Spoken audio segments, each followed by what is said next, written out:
Hey guys, welcome back to Clever. I'm Katie, this is Deidre, of course. Hey guys, what's up? And today we are really excited and lucky because we have the star of the new CW show, The Tomorrow People, Robbie Amell himself. Thanks for being here. Thank you for having me.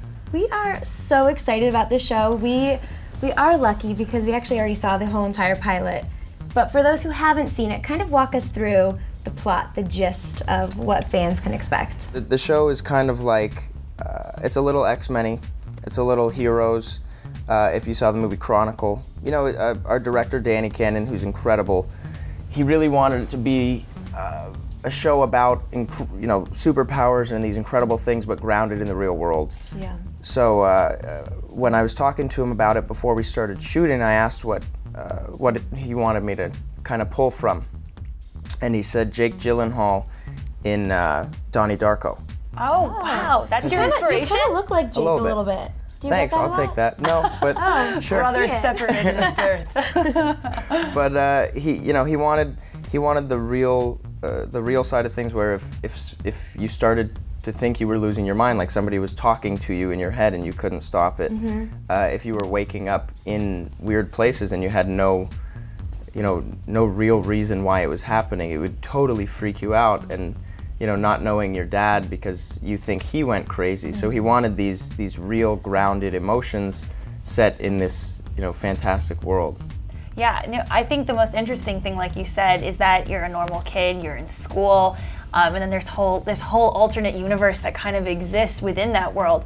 So it's kind of relatable, of course, on a very crazy level, but there's a lot of relatable things. I think there's a little brewing of a love triangle. Can you kind of touch on that a little bit? Definitely. Well, it seems like there's two love triangles that could happen, because there's Astrid, is that her name? Yes.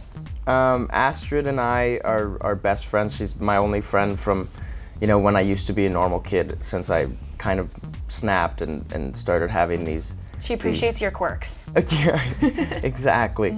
And then there's Peyton List, who plays Kara, and she's inside my head. She knows everything about me. She knows, every dark little problem I have, and she's the only person that really understands what I'm going through.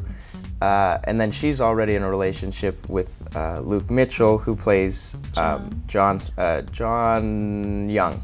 Yes. John Young. I totally hope I'm saying his name right, because it might be a different last name than that. But it's definitely John. I almost said Jon Snow. I'm so obsessed with Game of Thrones that I have no idea. So good. Now, speaking of superpowers, the show addresses the 3 T's. Yes. Let me see if I can get this. Telepathy, Yep. telekinesis, and teleportation. Yes. Yes. And what's my 4th one? You do. You're like a special. Oh yeah, you have a 4th. I don't want to give it away too much because they haven't seen the pilot. Spoilers. But you do have a special It's okay. one. It's in the trailer anyway. Oh, if you watch the 3.5 minute trailer, I can stop time. That's right, because you stopped. I mean, I just got chills thinking about that brilliant combo of those 4 things. I mean, imagine if we could do those things in real life. Which one would you love to have in your corner? I get this question in every interview. Like, if you could have one superpower, what would you have? And I don't know. Like, I'm a child. Yeah. I wish I had superpowers. The nice thing is on the show I get to have multiple powers. I don't even have to choose just one.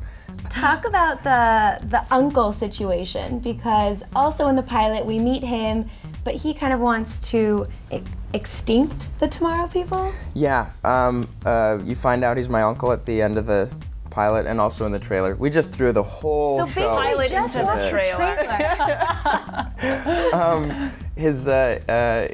His name is Jedediah. And all these names are very exotic. A lot of them are pulled from the original. Okay. I believe Jedediah is, and he's played by Mark Pellegrino. I was a huge Lost fan, so he played Jake. He played Jacob in Lost. He was incredible. He plays. I'm pretty sure he plays Lucifer in Supernatural, and one of my first scenes with him was him with me strapped to a chair, and he's interrogating me, and he's the nicest person, one of the nicest people I've ever met when the camera's not rolling. And then it turns on and he's absolutely flips the switch. Terrifying. He's terrifying. He's so fantastic. Can you sort of talk about then your relationship with the Tomorrow People versus him? Because they don't get along, but you possibly could because he's family. Yeah, throughout the pilot, the Tomorrow People kind of take me in and treat me as one of their own, but they lie to me about a bunch of things. They lie to me about my father, and as horrible a person Jedekiah is made out to be, he never lies to me in the whole pilot. You know, he doesn't have the greatest intentions, but he never, like, he's always completely straightforward with me. Honesty points. And ultimately he is the only person that knows what happened to my dad or where my dad might be. And so I have to make a huge decision as to whether to stick with these people who brought me in and treated me as their own, or to go with somebody who's actually family and may lead me to my father. A dilemma. Yes. And speaking of family, I know it's a big night on the CW. Wednesday nights is going to be the night of the Amells. Yes. Are you and Steven competitive at all? Not really. I mean, there's a 7-year age gap, so we don't audition for a lot of things against each other, and when we do, we're not really up for the same roles, and I mean, that's really the only place we would have competition. We don't play any sports against each other or anything. Right. But we do play fantasy football against each other. Same so there's league? actually definite competition. Wow. Yes, in fantasy football. Our whole group of friends takes it very, very seriously. Is there a bet? Do you win a prize? Everybody puts $50 in, but the money doesn't mean anything. It's all the bragging rights. Total bragging rights. Last question, and we'll let you go. I would die personally. I think Katie would agree with me for a little Amell cousin crossover. Can we expect maybe Steven popping up on Tomorrow People? Maybe you having a little cameo on Arrow? Never say never. The producers, we do share a producer. Greg Berlanti produces Arrow and the Tomorrow People, and he knows how obsessed I am with Batman. So if there's ever the opportunity to play Bruce Wayne on Arrow, It's yours. And the age is remotely close to my age, if it's an adult role, then that's fine. But if it's even close to, and you know what, if it's an adult role, let them age me. Yes. I'll go full prosthetics for this. The Tomorrow People airs October 9th at 9 p.m. on the CW, so make sure you guys tune in. Thank you so much for being here. Thank you guys. We're excited to Me watch too. more and more and to see what happens. Thank you. Thanks. Bye, guys. Bye, guys.